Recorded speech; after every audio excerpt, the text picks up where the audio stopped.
নমস্কার বন্ধুরা, ফ্লেভারসে আপনাদের স্বাগত। অক্ষয় তৃতীয়ার এই শুভ উপলক্ষে আজকে আমি দেখাবো জনপ্রিয় মিষ্টি রেসিপি ছানার জিলিপি। চলুন দেখে নেওয়া যাক আমি কীভাবে সহজ উপায়ে রেসিপিটা বানাচ্ছি। আমি 200 গ্রামের মতন ছানা নিয়েছি। এটা ঘরে বানানো ছানা।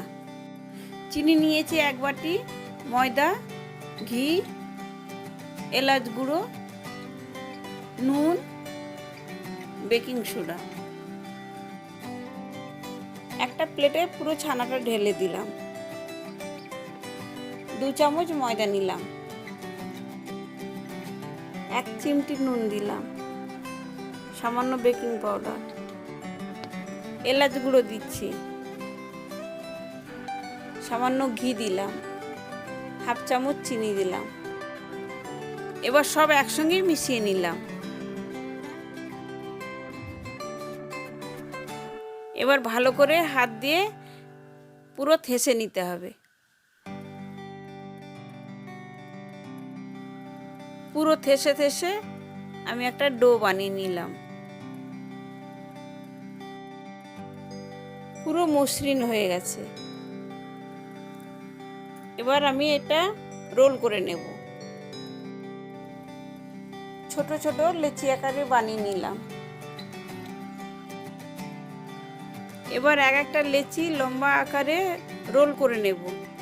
এবার আস্তে আস্তে মুড়ে আমি জিলিপির সাইজে এটা বানিয়ে নেব। আর শেষ প্রান্তটা একটু চেপে দেব আঙ্গুল দিয়ে। এইভাবে আমি সবগুলো একে একে ছানার জিলিপি বানিয়ে নেব। এবার অপর দিকে একটা কড়াইতে আমি 1 বাটি চিনি নিয়েছি। সেই বাটিতে 2 বাটি জল দিয়ে চিনির শিরা বানিয়ে নেব। চিনির শিরাটা ফুটে উঠলে 2টো এলাচ ফাটিয়ে চিনির শিরার মধ্যে দিয়ে দিলাম। এবার একটা কড়াইতে বেশ কিছুটা সাদা তেল ঢেলে দিলাম। তাতে 1 চামচ ঘি দিলাম টেস্ট আনার জন্য।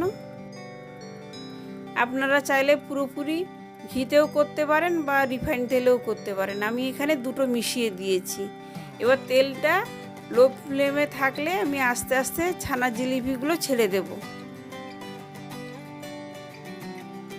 এবার আস্তে আস্তে এপিঠ ওপিঠ 2 পিঠ আমি লাল করে ভেজে নেব। 7-8 মিনিটের মতন টাইম লাগে জিলিপিগুলো ব্রাউন কালার আসতে। ছানা জিলিপিগুলো ভাজা হয়ে গেছে। এই গরম অবস্থায় চিনি সিরাপে আমি ঢেলে দেব। লক্ষ্য রাখতে হবে চিনি শিরাটা যেন গরম থাকে। দিলে তাড়াতাড়ি চিনি শিরাটা জিলিপির মধ্যে ঢুকে গিয়ে জিলিপিগুলো নরম হয়ে যাবে।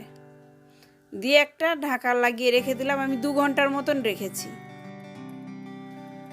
গার্নিশিং করার জন্য ওপর থেকে ড্রাই ফ্রুটস কুচি ছড়িয়ে দিয়ে আজকে আমাদের রেডি ছানার জিলিপি। আমি এখানে একটা কেটে দেখাচ্ছি কতটা সফট হয়েছে। অক্ষয় তৃতীয়ার জন্য এটি একটি পারফেক্ট ও চটজলদি মিষ্টি recipe. Flavours by Bithika channel থেকে আপনাদের সবাইকে অক্ষয় তৃতীয়ার প্রীতি ও শুভেচ্ছা জানাচ্ছি।